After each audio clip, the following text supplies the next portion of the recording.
শুরুতেই সংবাদ শিরোনাম, পরে বিস্তারিত। তারেক রহমানকে প্রধান উপদেষ্টার অভিনন্দন।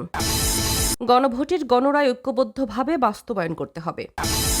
বিরোধী দল হিসেবে কাজ করার ঘোষণা জামায়াত আমিরের।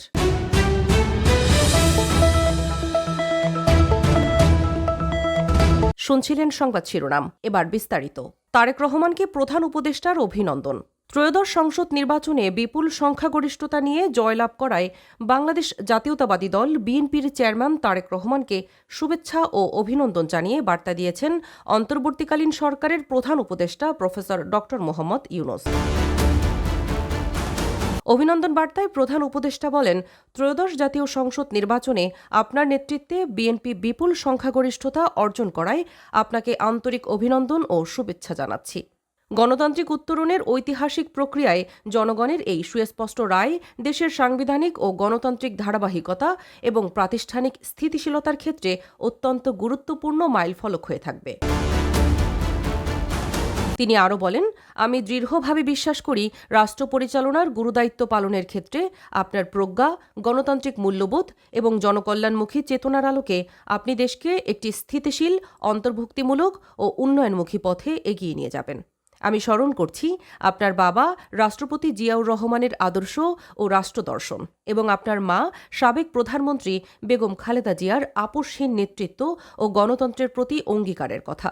তাদের আদর্শ ও মহান কর্ম আপনার আগামী দিনের চলার পথকে আলোকিত করবে বলে আমি একান্তভাবে আশাবাদী। প্রধান উপদেষ্টা বলেন, বাংলাদেশ আজ বৈশ্বিক পরিমণ্ডলে এক নতুন সম্ভাবনার দ্বারপ্রান্তে অবস্থান করছে। অর্থনৈতিক রূপান্তর, প্রযুক্তিগত অগ্রগতি, জলবায়ু সহনশীলতা, মানব সম্পদ উন্নয়ন এবং আঞ্চলিক ও আন্তর্জাতিক কূটনীতিতে সক্রিয় অংশগ্রহণ এসব ক্ষেত্রে সুসমন্বিত মেধা, মননশীলতা ও প্রজ্ঞার প্রয়োগ অপরিহার্য। আশা করি আপনার নেতৃত্বে জাতীয় ঐক্য সুদৃঢ় হবে এবং গণতান্ত্রিক মূল্যবোধ, আইনের শাসন ও জবাবদিহিমূলক শাসন ব্যবস্থা আরও শক্তিশালী হবে। গণভোটের গণরায় ঐক্যবদ্ধভাবে বাস্তবায়ন করতে হবে।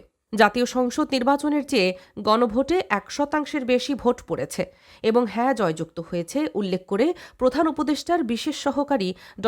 আলী রিয়াজ বলেছেন, গণভোটের গণরায় ঐক্যবদ্ধভাবে বাস্তবায়ন করতে হবে। শনিবার বেলা 11টার দিকে রাজধানীর ফরেন সার্ভিস একাডেমিতে গণভোটের ফলাফল বিষয়ে এক সংবাদ সম্মেলনে একথা বলেন তিনি। জুলাই জাতীয় সনদের ভিত্তিতে অনুষ্ঠিত গণভোটের সচেতনতামূলক প্রচার কার্যক্রমের প্রধান সমন্বয়ক ছিলেন আলী রিয়াজ। তিনি বলেন, 12ই ফেব্রুয়ারি অনুষ্ঠিত গণভোটে বিপুল সংখ্যাগরিষ্ঠ ভোটার হ্যাঁ ভোট দিয়ে একে জয়যুক্ত করেছেন। নির্বাচন কমিশনের দেয়া হিসেব অনুযায়ী গণভোটে ভোট দিয়েছেন 7,76,95,023 জন ভোটার, যা মোট ভোটের প্রায় 60.84%। ভোটারদের 60%-এরও বেশি গণভোটে অংশ নিয়েছেন এবং তা জাতীয় সংসদের নির্বাচনের চেয়েও 1% বেশি। এর মধ্যে মোট 4,82,660 জন হ্যাঁ ভোট দিয়েছেন, যা কাস্ট হওয়া মোট ভোটের 68.06%। না ভোট দিয়েছেন 2,20,71,726 জন ভোটার, যা কাস্ট হওয়া ভোটের প্রায় 31%। বিরোধী দল হিসেবে কাজ করার ঘোষণা জামায়াত আমিরের। জামায়াত ইসলামীর আমির ডা. শফিকুর রহমান বলেছেন, ত্রয়োদশ জাতীয় সংসদ নির্বাচনের ফল মেনে নিয়েছি, দায়িত্বশীল বিরোধী দল হিসেবে কাজ করব।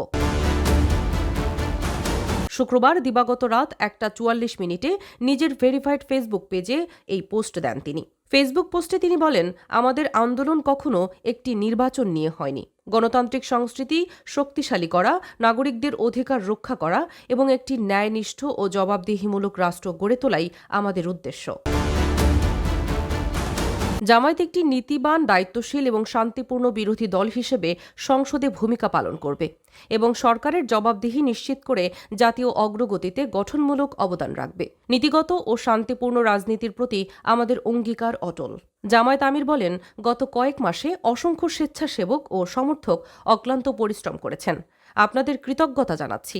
অনেকেই সময়, শক্তি ও বিশ্বাস উৎসর্গ করেছেন এবং কেউ কেউ গণতান্ত্রিক অধিকার প্রয়োগ করতে গিয়ে ভয়ভীতি ও হয়রানির শিকার হয়েছেন।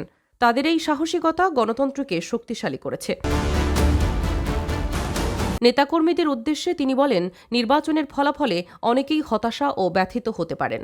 তবে তাদের প্রচেষ্টা বৃথা যায়নি। এবারের নির্বাচনে ৭৭টি আসন পেয়ে সংসদে দলের উপস্থিতি প্রায় ৪ গুণ বেড়েছে এবং আধুনিক বাংলাদেশের রাজনীতিতে একটি শক্তিশালী বিরোধী দলে পরিণত হয়েছে জামায়াত। এটা কোনো ধাক্কা নয়, এটি একটি ভিত্তি। রাজনীতির ভাগ্য পরিবর্তনশীল উল্লেখ করে ড শফিকুর রহমান বলেন, ২০০৮ সালে বিএনপি ৩০ আসনে নেমে এসেছিল। ২০২৬ সালে সরকার গঠনের পথে দলটি, যে যাত্রায় সময় লেগেছে ১৮ বছর। গণতান্ত্রিক রাজনীতি একটি দীর্ঘ পথ। আমাদের লক্ষ্য পরিষ্কার, বিশ্বাস অর্জন করুন, হিসাব করার ক্ষমতা রাখুন এবং ভবিষ্যতের জন্য দায়িত্বশীলভাবে প্রস্তুত হন।